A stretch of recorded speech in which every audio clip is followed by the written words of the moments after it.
personalidades que nos acompañan, honorable Consejo Directivo 2023-2025 de la Sociedad Médica.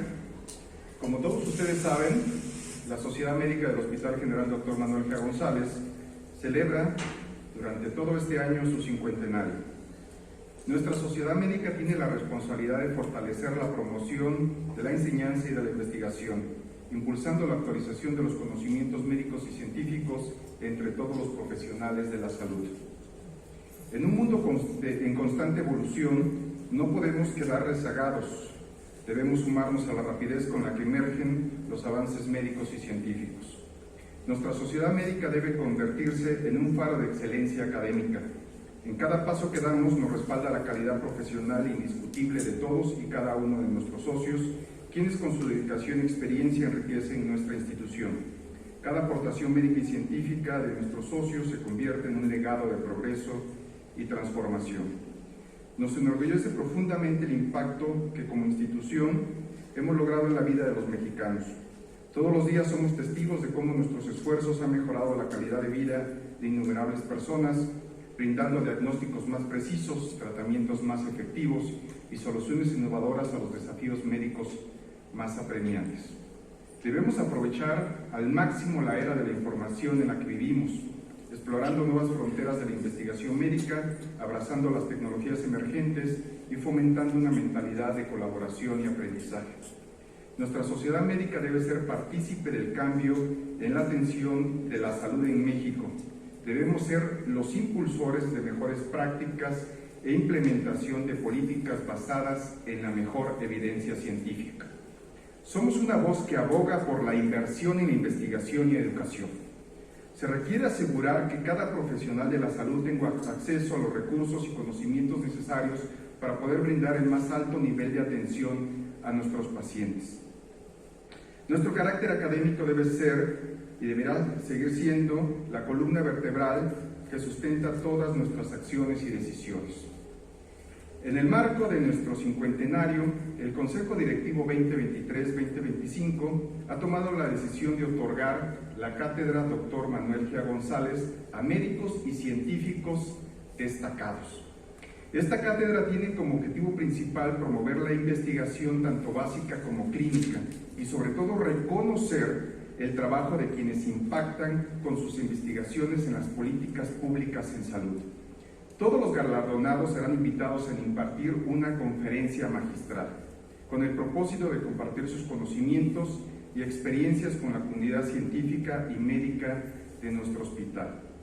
El día de hoy reconocemos con la cátedra Dr. Manuel G. González a uno de los pilares de la dermatología en México, a la doctora María Elisa Vega Memíjes.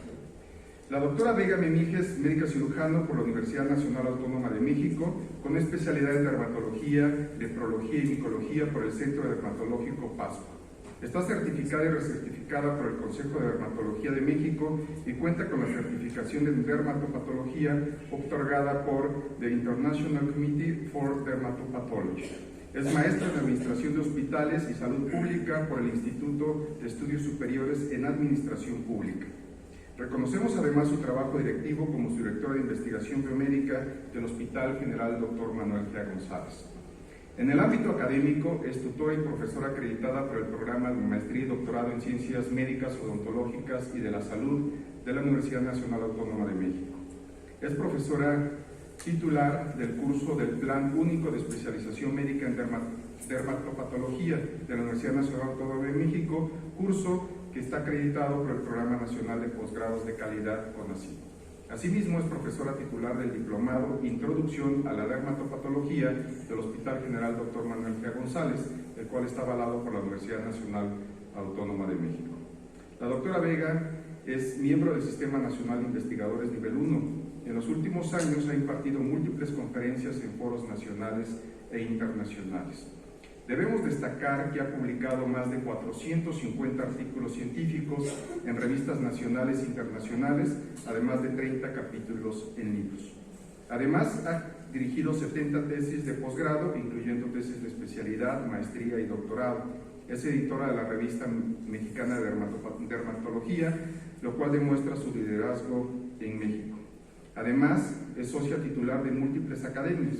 entre las que destacamos la Academia Nacional de Medicina de México, the International Society of Dermatopathology, la Sociedad Mexicana de Dermatología, the American Academy of Dermatology y el Colegio Iberoamericano de Dermatología.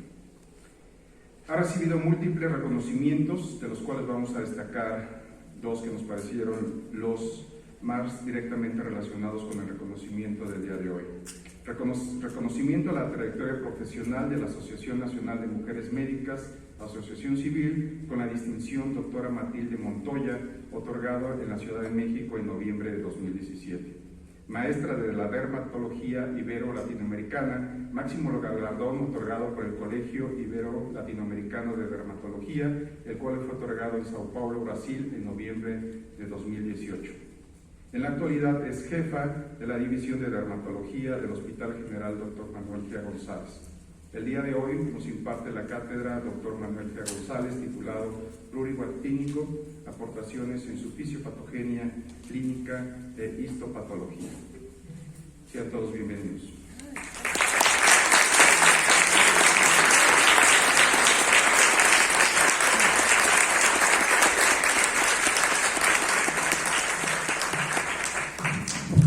Buenos días, muchas gracias a la sociedad del Hospital Manuel G. González, a sus directivos, se los agradezco muchísimo y muchas gracias a todos ustedes por estar aquí conmigo en esta ocasión tan importante para mí.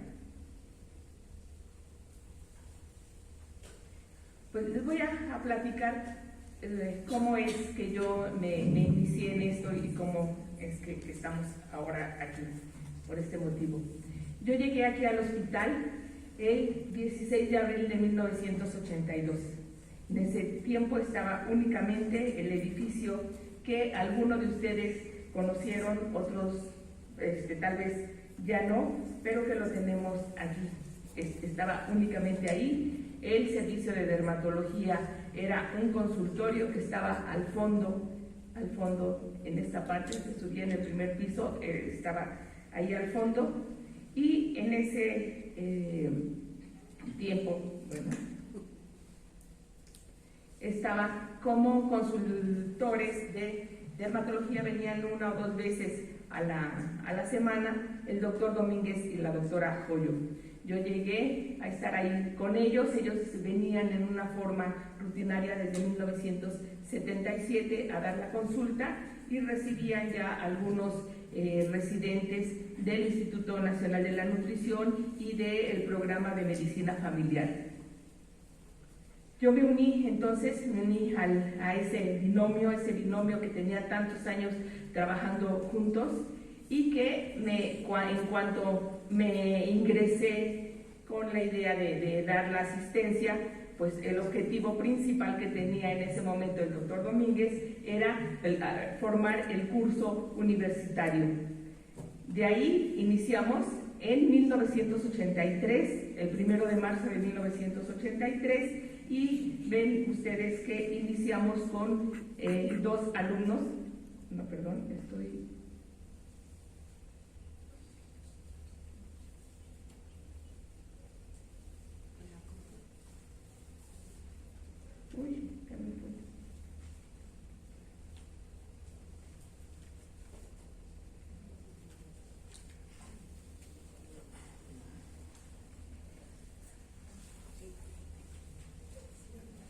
Bueno, aquí como les decía, iniciamos el 1 de marzo de 1983 con 2 residentes.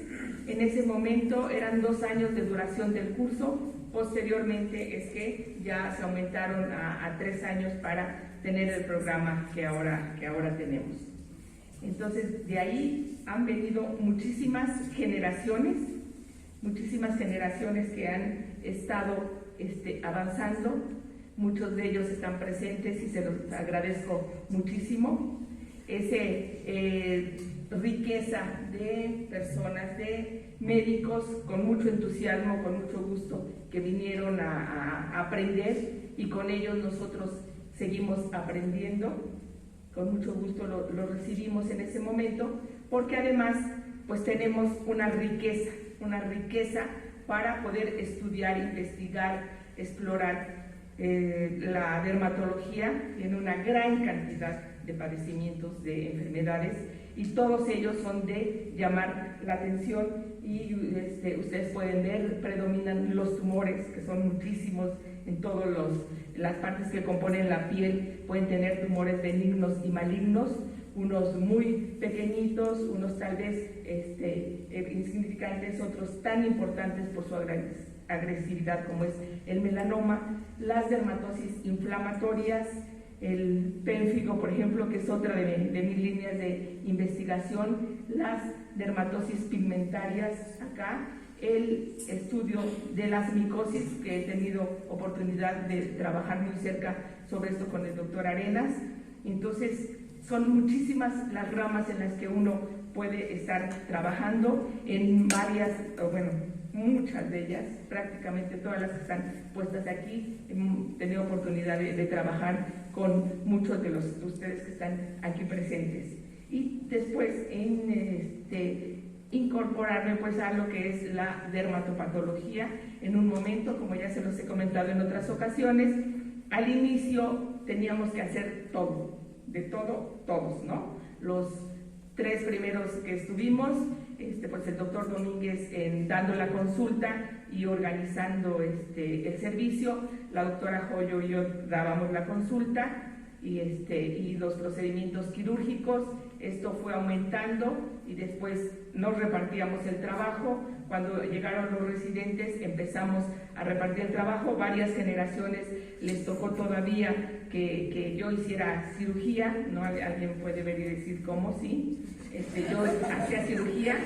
Tengo siempre el comentario del doctor Pérez Satamoro, que yo le digo que en forma pues muy amable, dice que todo lo que él sabe yo se lo enseñé, pero bueno, ahí y después crecimos de una manera que tuvimos que definir nuestras actividades y yo tenía que escoger entre dedicarme, o sea, ya hacerme cargo de la cirugía o bien de la dermatopatología, y yo escogí en ese momento la dermatopatología, algo que ha sido muy, muy satisfactorio en todos estos años.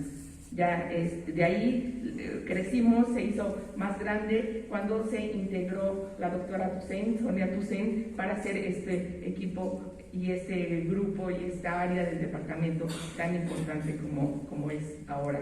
Ahora tenemos a Lorea Cárdenas ahí también integrando y haciendo crecer este grupo, donde, como ya se decía, tenemos un curso de alta especialidad y diplomados sobre el mismo.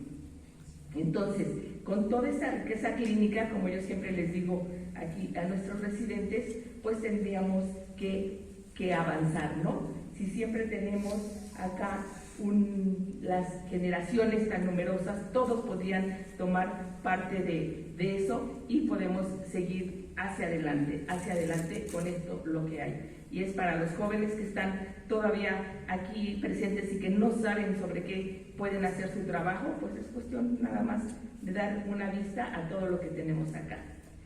Entonces también tuvimos que separar nuestras actividades entre la enseñanza, la investigación, cada vez todo más formal para poder hacerlo, y tomé, y en este caso es el que voy a presentar, una línea de investigación que ya la tenían, ya la hacían y habían trabajado mucho en ellas la doctora Joyo y el doctor Domínguez, que es el prurigo actínico. El prurigo actínico es una fotodermatosis, es decir, una enfermedad de la piel que tiene la influencia de la luz solar.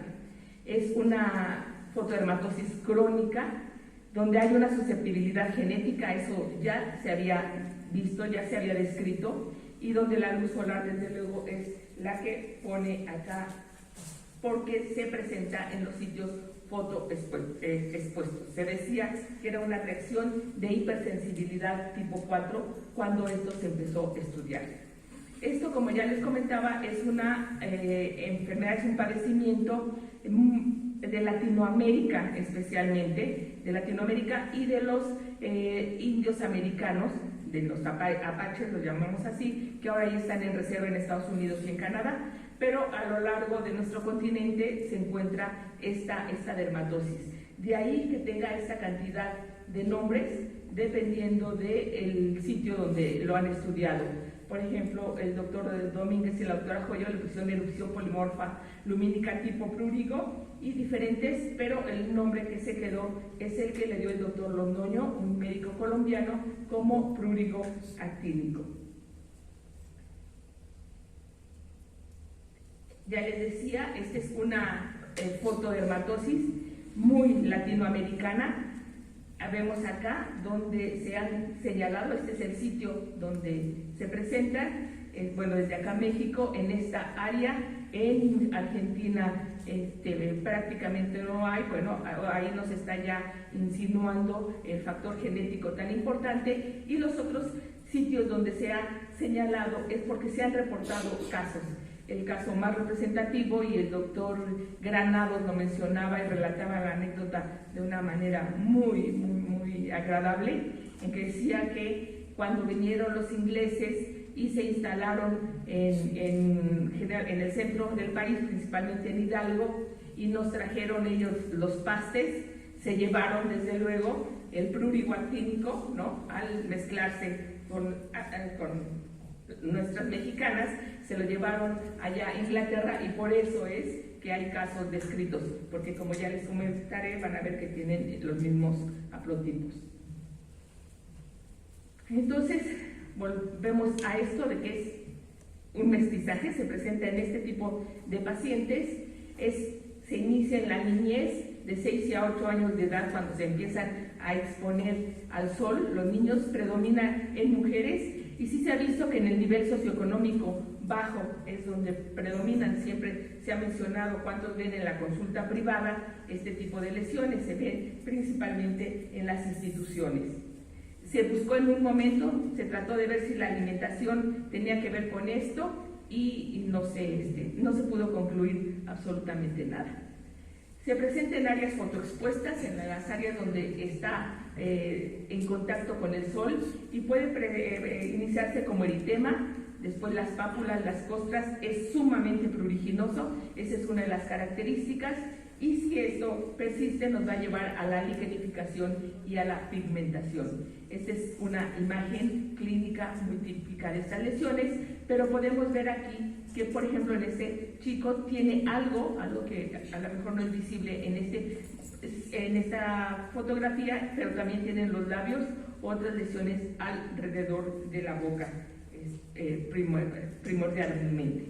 Estas son otras imágenes clínicas donde puede ser este eritema nada más, estas lesiones en la B del escote, las lesiones en los labios, en la punta de la nariz, en los brazos, en las zonas anteroexternas de los brazos, y vemos acá en el dorso de la nariz y en los ojos que tienen esta afección. Se acompaña de lo que se llama la cheilitis del prurigo actínico como única manifestación, y la conjuntivitis del prurigo actínico, que hasta donde nosotros sabemos no hay como única manifestación. Esto lo hemos estudiado con varios grupos de oftalmólogos, y ellos nos comentan que los casos que ven todos han tenido afección a la piel, no como sucede en la cheilitis, que pueden tener únicamente la afección en los labios. Una de las características aquí muy importantes o primordiales es de que el paciente tiene aparentemente un pterigión desde edades muy tempranas. Eso es lo que habría que llamar la atención de primera ocasión. Otro aspecto, otra imagen de lo que es la cheilitis del prurigo actínico. Les comentaré que en los años de 1994-95 hicimos, junto con la doctora Ortega y la doctora Reyes, que está aquí presente, un estudio sobre las cheilitis en general, porque había poco estudiado sobre las cheilitis, y ahí es donde nos dimos cuenta que la cheilitis del prurigo actínico tenía un infiltrado linfoide muy característico, y no estaba descrito como tal. Estaba dentro de las cheilitis inespecíficas, o sea, como cualquiera otro de los tipos de cheilitis. Entonces, en ese pues que nosotros vimos que había este tipo de infiltrado.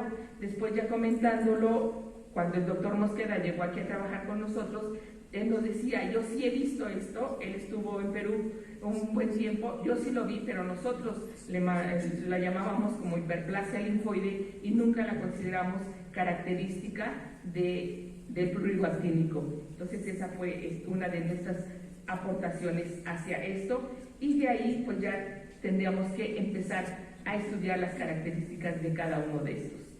Ya les mencionaba, aquí en los labios tiene unas características clínicas muy especiales, como podemos ver ese edema, ese aumento de volumen, las costras en un momento dado, pero claro, aquí como podemos ver están otros factores asociados como es el traumático y entonces darnos este tipo de lesiones. Secundariamente como sintomatología es que estos pacientes se hacen respiradores bucales, respiran con la boca abierta y entonces hay una hiperplasia gingival secundaria y alteraciones también a nivel de la encía de cualquier otro tipo.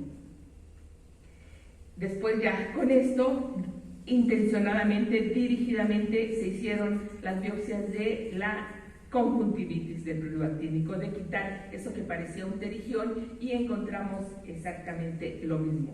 Esta proliferación linfoide aquí puesta, como ustedes pueden ver en la conjuntiva.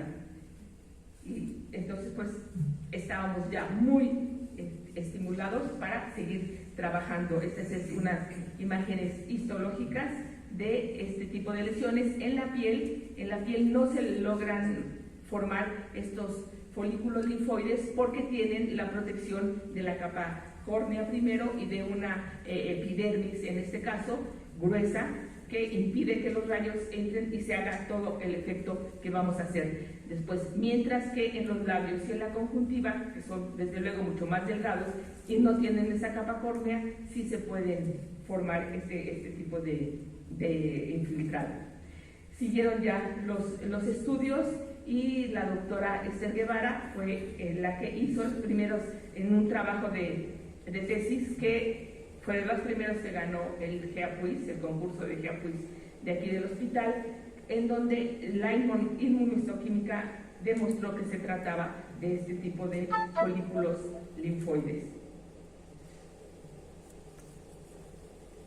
El tratamiento se sabía en ese momento y se dijo era con lo que esto funcionaba era con la talidomida. Realmente lo que hacía el efecto era la talidomida. Sí, se empezó a suponer que era lo que estaba bloqueando, ¿sí? En ese momento al principio no sabíamos qué era lo que bloqueaba la talidomida, después lo supimos desde luego que era el factor de necrosis tumoral, pero se intentó en varios grupos de trabajo dar, por ejemplo, la pentoxifilina, que se supone que actúa aquí de la misma forma, pero nunca hubo resultados. Aquí era muy claro que el paciente decía, no, a mí no me dé de las pastillas azules, esas no sirven, a mí deme de las blancas, porque teníamos muy controlado para poder estar administrando la talidomida. Y estas en una de las publicaciones que se hizo y en un trabajo que se hizo con el grupo del Politécnico, esta es una publicación para ver cómo rápidamente mejoran con la talidomida de esta forma, y esta es la que tenemos puesto en todos sitios porque se puede ver francamente cómo estaban antes y cómo estaban después con el tratamiento de la talidomida. ¿Sí? Se intentó completar todo este estudio y se hizo, por supuesto, las pruebas de fotobiología para reproducir las lesiones. Cuesta mucho trabajo hacerlo, pero sí lo logró la doctora Joyo en su momento hacerlo. Y la susceptibilidad genética pues ya sonaba bastante ya desde un principio, simplemente al ver la disposición epidemiológica, como se los comentaba, uno suponía que aquí debía de haber este tipo de influencia. Y se reprodujo en varios, lo habían hecho ya en Estados Unidos y Canadá, pero ya en los grupos, como ya les comentaba, en las zonas estas que están reservadas. Acá nosotros lo hicimos en diferentes tipos de grupos, acá, ¿sí? En pacientes mexicanos, acá y acá también, y se encontró siempre que el DR4 era el que nos estaba presente con diferentes haplotipos. Y ya lo que les decía, que en pacientes británicos se encontró exactamente lo mismo, pero en ellos es excepcional, así es que todo paciente que tenga prurigo actínico por allá, en Inglaterra, tiene influencia aquí mexicana, o sea, tiene sangre mexicana en entre sus ancestros. Pero si hay una susceptibilidad genética tan importante, ¿por qué no tenemos prurigo actínico todos los presentes? Siendo México un país tan soleado, como podemos ver, aquí en una manifestación que van todas estas personas, ¿por qué no hacen prurigo actínico? Se pueden dar una quema terrible solar, pero no hacen prurigo actínico. Entonces, pues debe haber algo más que había que estudiar. Y se empezó a estudiar, ya había unos estudios previos, como los del doctor Moncada de San Luis Potosí, en donde decía que había un incremento de los linfocitos en sangre periférica desde antes, pero ahí no se pudo explicar por qué. Y empezó ese grupo que quiso trabajar con nosotros para ver la presencia de poblaciones clonales en este sitio y entonces sí poder decir que la participación inmune era muy importante en este tipo de padecimientos. Y se probó, así como nosotros describimos que había esto, varios grupos afortunadamente trataron de reproducir esto, y en las diferentes escuelas, como fue en el Centro Dermatológico Pascua y en el Hospital General de México, hicieron la reproducción de este tipo de lesiones para ver qué era lo que se estaba francamente describiendo en ese momento. Y entonces estaba la propuesta de que si esta era una reacción ya señalada, como pueden ver acá, ¿sí?, por este autor, en donde encontró que eran las interleucinas, la interleucina 2, la que desencadenaba la respuesta. Está aquí lo que había encontrado el doctor Moncada, el doctor Arrece, que lo hizo fuera del país, pero con nuestros pacientes. Nosotros le dimos en ese momento todo el material y queríamos ver entonces si todas estas células participan en ese tipo de respuesta inmune, pues teníamos que comprobar que todos estos estaban metidos en este tipo de lesiones. Y así fue como se hizo, y en unos hay discrepancia, como en este caso, de los diferentes grupos sobre las células de Langerhans, si están presentes o no están presentes en este sitio. Sí hay además estas lesiones, les decía, varios grupos. Este es un trabajo que hizo una de las residentes de dermatopatología acá, ¿sí?, puntualizando lo que habíamos descrito años antes, y se le agregó en ese momento la queilitis con espongiosis y exocitosis de eosinófilos, que de Latinoamérica confirmó, ¿sí?, que se presentan este tipo de lesiones. Este es otro para confirmar la expresión de Sindecam, Ki67 y MCM3, nos confirmaba que los marcadores de proliferación se expresan en los folículos linfoides sin relacionarse con células atípicas. Esto ya lo habíamos insistido, pero bueno, los podíamos separar ya perfectamente. La queilitis del prurigo actínico no va a progresar a carcinoma epidermoide, a diferencia de otro tipo de queilitis, que es la queilitis actínica, que sabemos que es una lesión precancerosa antes de, y que esa sí va a progresar a carcinoma epidermoide. Esto ya nos hacía muy claramente para estarlo separando. Se hicieron, ya les decía, diferentes grupos tratando de ver qué tipo de citocinas producían esto y cuál era el que se hacía. Ya con en este momento, pues era la presencia del factor de necrosis tumoral alfa, el que es producido en este caso por los linfocitos B y por los queratinocitos a nivel del epidermis, y hacen que se desencadene toda la reacción en este momento para darlo. Entonces sabemos que aquí es donde actúa la talidomida, en este momento ya lo tenemos acá. Otros más de estudios donde se confirmó que los mastocitos están presentes para tratar de ir llenando todo ese esquema que tenemos ahí, que se tienen unos niveles altos de IgE, ¿sí? Y este estudio se hizo con controles sanos y con pacientes con dermatitis atópica, y este autor nos dijo que el prurigo actínico tiene una reactividad autoinmune importante. Entonces, el infiltrado linfocitario debe ser activado por estos antígenos hipotéticos, o sea, además de la luz del sol, debe haber algo más que tenemos que encontrar. Entonces, ya ahora perfectamente bien establecido el mecanismo de la talidomida en el prurigo actínico, sabemos y lo vivimos, pero no es tan importante como se dice en la literatura universal de la neuropatía axonal sensitiva. Desde luego, el efecto teratogénico que tiene la talidomida, hay que tener mucho cuidado en manejarlo. Y también se mencionó que la ciclosporina funcionaba en este tipo de padecimientos, pero realmente donde funciona es en la de conjuntivitis del prurigo actínico, o sea, en gotas, en los ojos funciona muy bien, pero en el resto en las lesiones de piel no funciona la ciclosporina como la talidomida.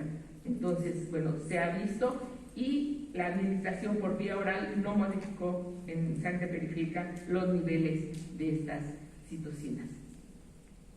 Entonces también, como ya hemos comentado, si no es únicamente el sol el que produce esto, si se necesita un factor genético también para poderlo padecer, pero no todo el mundo tiene, pues habría que ver qué hay en el medio ambiente o cuáles son los factores de riesgo que nos pueden dar esto. En dos momentos se ha hecho, esto no fue se publicó en 2014, pero se hizo antes por la doctora Vera Izaguirre, y el doctor Cuevas después lo repitió en el 2017 en otro grupo de pacientes. El segundo grupo fue especialmente en los pacientes de Mazaguas del Estado de México. Y lo que se encontró en los dos estudios es que es significativo el uso de leña en este tipo de pacientes, que se usa como combustible, y la presencia de mascotas y animales de granja. Yo aclaro aquí que no son las mascotas como ahora, están tan de moda que todo el mundo tenga una mascota, sino las que se usan en un medio, o las que hay en un medio rural. Entonces, en esto ya tenemos prácticamente completo el esquema de lo que está aquí sucediendo, y todos se han ido acomodando y en todos fuimos encontrando, pero faltaba ver si se presenta la apoptosis en este sitio. Y entonces nos preguntamos si había apoptosis en este tipo de padecimientos para ver si había diferencias.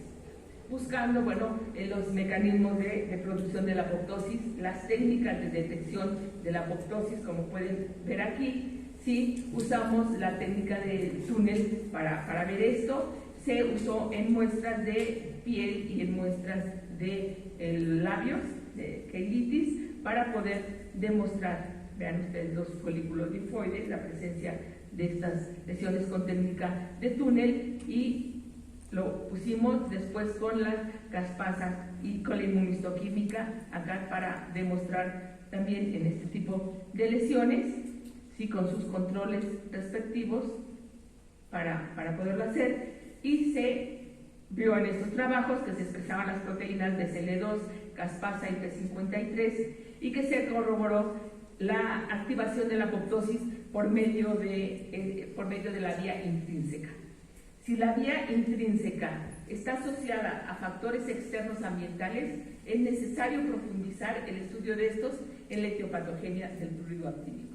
Tendríamos que ver qué hay en esos metabolitos del humo de leña que nos pueden estar favoreciendo a que se presente el prurigo actínico. Entonces, nuevamente, esto cobra relevancia para el estudio de este tipo de padecimientos. Se hizo nuevamente en el estudio, esto lo hizo la doctora Rodríguez Lobato, para ver qué tipo de interleucinas había nuevamente, con controles adecuados, ver qué porcentaje, todo esto, para poder encontrar si tenían o no. Y se corroboró el involucro de una hipersensibilidad celular de tipo 4 aquí. Se plantea que se trata de una dualidad, porque eso era lo que no concordaba de uno a otro, en cuanto al tipo de respuestas inflamatorias que se desencadenan y que puede ser TH1 y TH2. Esto es igual porque, pues como se los mostré en un principio, se quería encasillar que era un tipo de respuesta nada más, y entonces cuando se buscaban los otros factores, pues no se encontraban, no encajaba, y entonces no se podía explicar, y de ahí tantos estudios. Con esto ya se demostró, como es con otros padecimientos, en que la similitud de enfermedades inflamatorias se puede presentar dependiendo en el momento que se esté estudiando, dándonos una respuesta TH1 o TH2 para esto. Y entonces esta es la propuesta que nosotros hacemos de que el prurigo actínico es una reacción de hipersensibilidad tipo 4, ¿sí? A y B, dentro de las subdivisiones que tiene este tipo de respuesta. Y entonces aquí vemos que es la radiación ultravioleta que puede ir directamente afectando a los queratinocitos, produciendo factor de necrosis tumoral y llevar a la apoptosis. O bien el otro mecanismo que puede haber es que la radiación ultravioleta junto a los otros antígenos que debe haber en el medio ambiente va a hacer que se desencadene toda la respuesta inflamatoria, y de ahí a la producción de interleucinas, y estas interleucinas van a hacer que se produzcan los linfocitos B, que se produzca inmunoglobulina E y que se activen los mastocitos.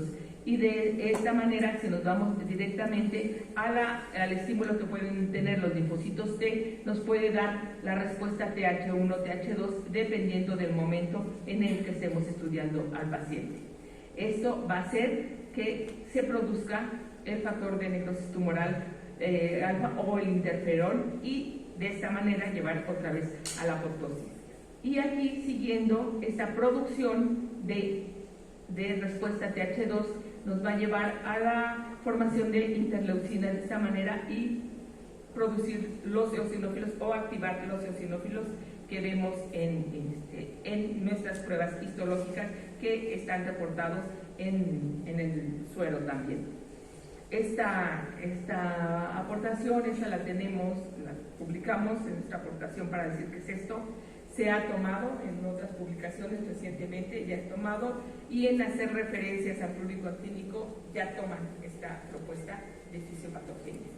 Entonces esta es nuestra, considero, aportación más importante.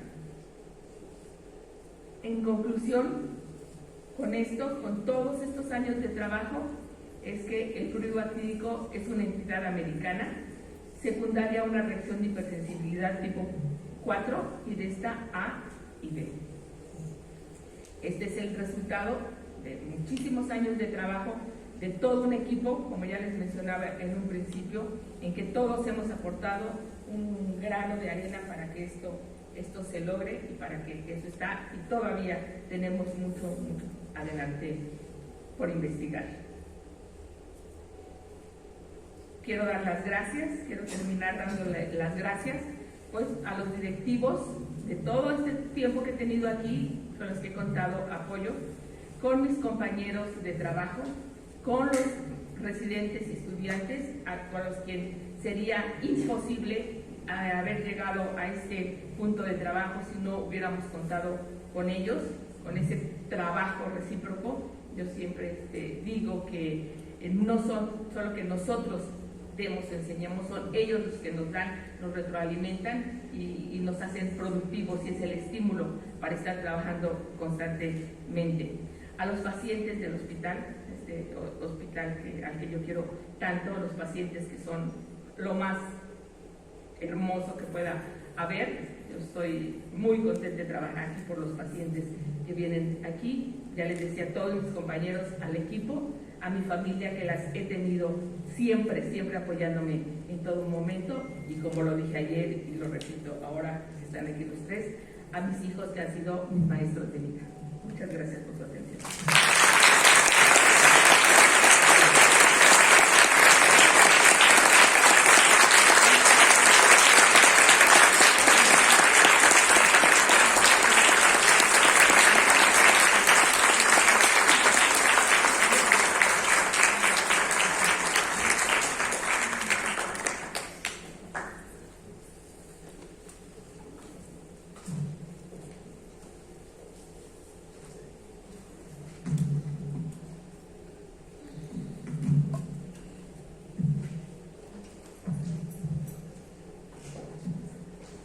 Bien, por acuerdo del Consejo Directivo 2023 de la Sociedad Médica del Hospital General Dr. Manuel G. González, se otorga la cátedra Dr. Manuel G. González a la doctora Elisa Vega Menige por sus contribuciones académicas y científicas en el campo de la dermatología en México.